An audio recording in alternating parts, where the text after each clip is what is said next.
minute to take care of some stuff here. Hey, so Charlie Kirk's funeral is today. I've been watching the coverage, and a very powerful thing happened a few minutes ago. Erica Kirk, in her remarks, forgave Charlie's assassin. And before she did that, she said, "Oh, this is going to be hard." And then she talked about that Christ, when he was on the cross, before he passed, said to God, "Forgive them, for they know not what they do." And then she said, "Oh, that man," referring to Charlie's assassin. And then she started crying, and she said, "I forgive you." Wow, just wow. And I don't think the Democrats have a clue what they have done. They tried to silence Charlie for his words, but at his funeral today, 3,000 people showed up. 3,000. And you have Democrats across the street from his funeral protesting his funeral. That shows you the type of sick, evil, vile people some Democrats are. You would protest a man at his funeral. That's just sick and disgusting. And hey, Rasco. Hey, Nanner. I was just saying that a few minutes ago, Erica Kirk, in her speech at the funeral, forgave Charlie's assassin. She said that Christ said to the Lord, to God, "Forgive them, because they know not what they do." And then she said, "That man," referring to Charlie's assassin, she said, "I forgive him." And she started crying. That was very, very powerful. And then you have these radical Democrats that are across the street from his funeral protesting his funeral. They had 3,000 people show up at his funeral. 3,000. So do you really think that the Democrats accomplished what they thought they could by taking out Charlie Kirk? They've activated more people around the world than I ever thought possible.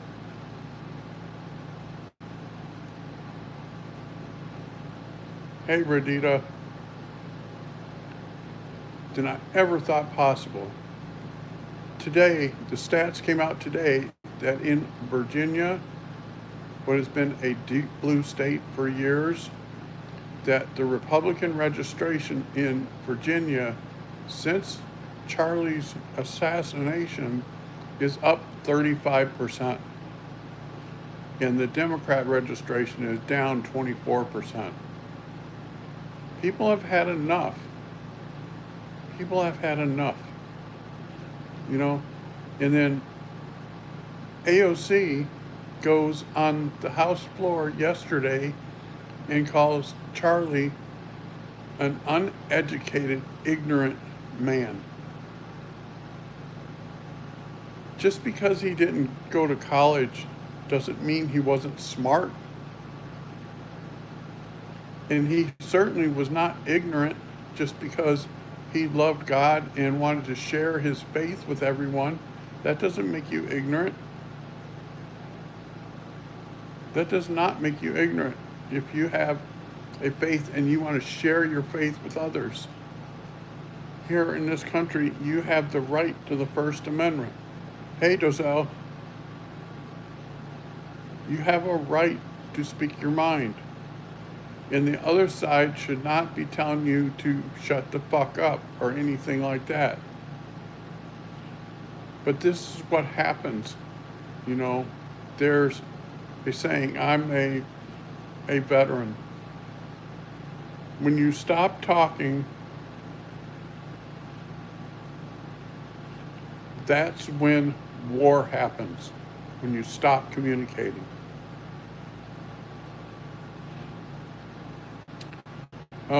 We're not talking about politics today.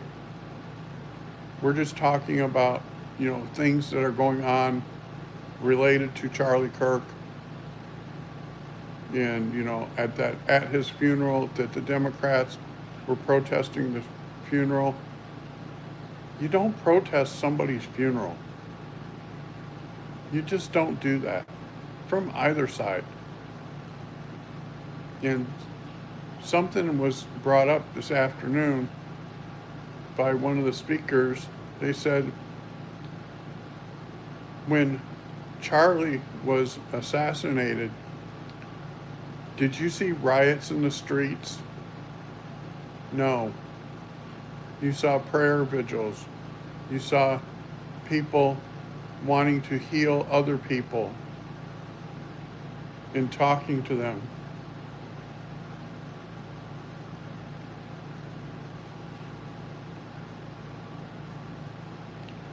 Yeah, it just blows my mind, Devesh, that these people would protest a funeral. It's like, really? Are you that dumb? Right?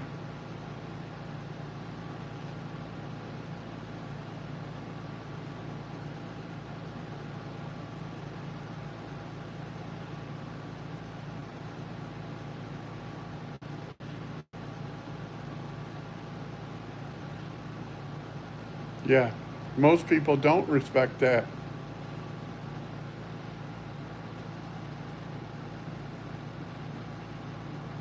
Oracle, yes, protesting is a First Amendment right. Peaceful protesting. But there's something to be said about when somebody is having their funeral, that you don't do that.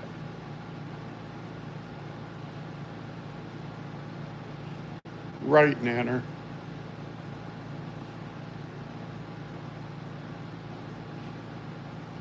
Right, Isaac. This has been what I would call a spiritual awakening. Because, all over the world, people have been just showing up at random at U.S. embassies and saying, we would like to pay tribute to Charlie Kirk.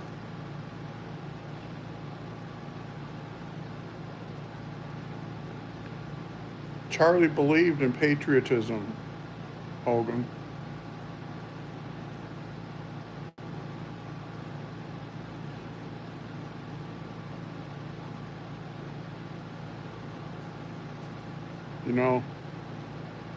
I was watching when he was shot.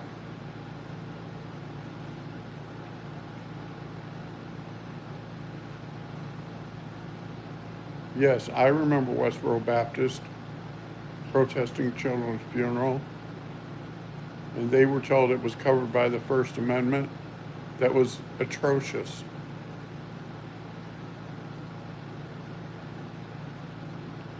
Well, I'm sorry you feel that way, Hogan.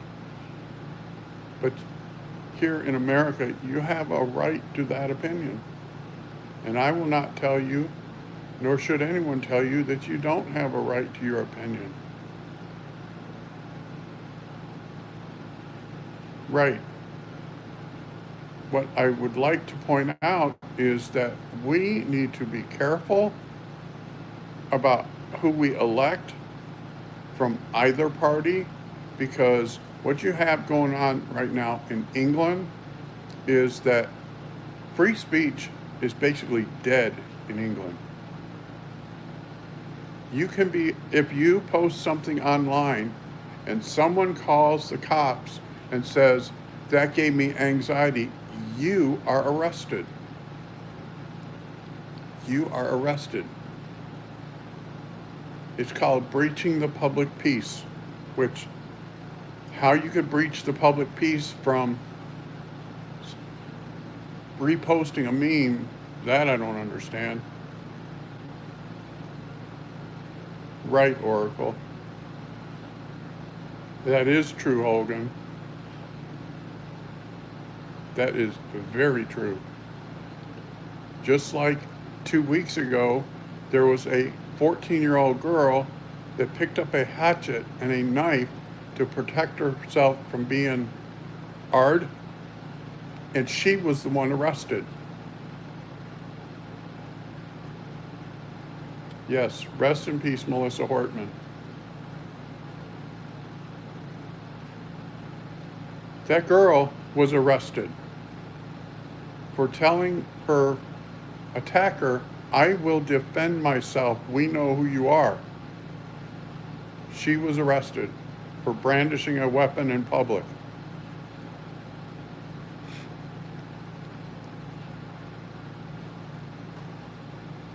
Go to Google and look up grooming gangs in England. You'll be shocked at what's going on.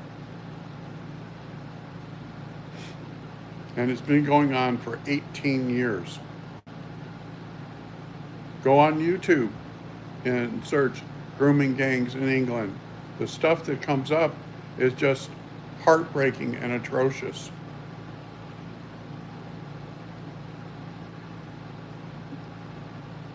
That's why I have been telling people, look, we need to stand on our faith, stand on what we believe in, but not get radicalized and not get violent. You know, I'm 66 years old. It used to be in this country, you could sit down across the table and you could have a conversation with someone and debate them on their beliefs and walk away, you know, with mutual respect towards each other's beliefs. Today, they will tell you, you deserve to die. And this is just terrible. No one deserves to die over what they believe.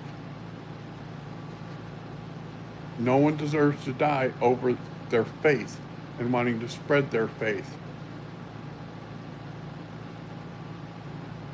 You know, you won't hear me say that someone else needs to die because of their religious beliefs. No.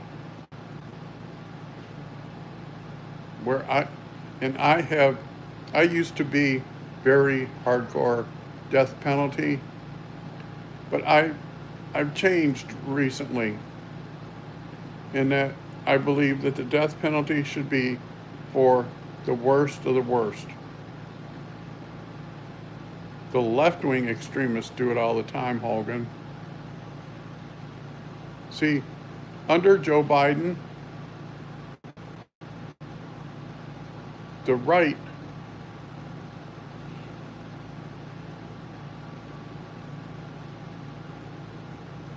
no, not me.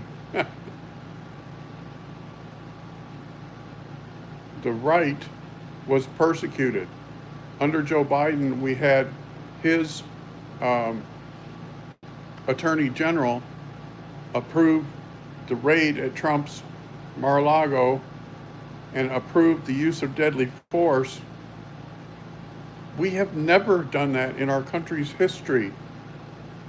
We have always said that once a president leaves office, they're immune from prosecution and let it go. But Joe Biden did not let it go. And now we have a different administration, and they're looking into some of the things that was done and saying, whoa, this wasn't done legal. You know, like the whole thing with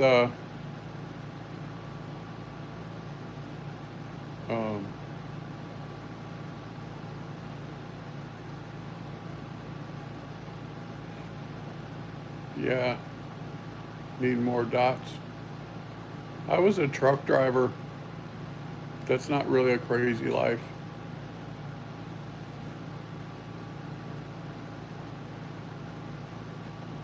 But that's what I got for y'all today. Um, I'm working on some stuff about AOC for tomorrow. She's apparently going to run for president in 2028. But I wanted to share my thoughts with you, answer any questions you all have, and you know, let's move forward. Let's heal our country and stop, you know, this divisive hatred, anger. Okay. Talk to you guys next time. Take care. Bye for now.